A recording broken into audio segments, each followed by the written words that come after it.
महकमा मौसमियात ने आज मुल्क भर में बारिशों की पेशगोई कर रखी है। इस्लामाबाद, बलाए पंजाब, खैबर पख्तूनख्वा और कश्मीर के बास मकामात पर मूसलाधार बारिश की तवक्को है।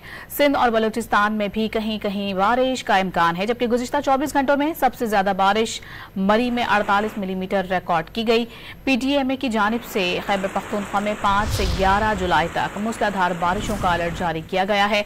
इसके अलावा दरियाए चित्राल, दरिया सवात, दरियाए पंजगोड़ा और दरियाए काबुल में तूग़यानी का भी खदशा है। आपको बता रहे हैं कि महकमा मौसमियात की जानिब से आज मुल्क भर में बारिशों की पेशगोई की गई है और सिंध और बलूचिस्तान में भी आज कहीं कहीं बारिश का इम्कान है, जबकि गुज़िश्ता रोज़ सबसे ज़्यादा बारिश मरी में 48 मिलीमीटर रिकॉर्ड की गई।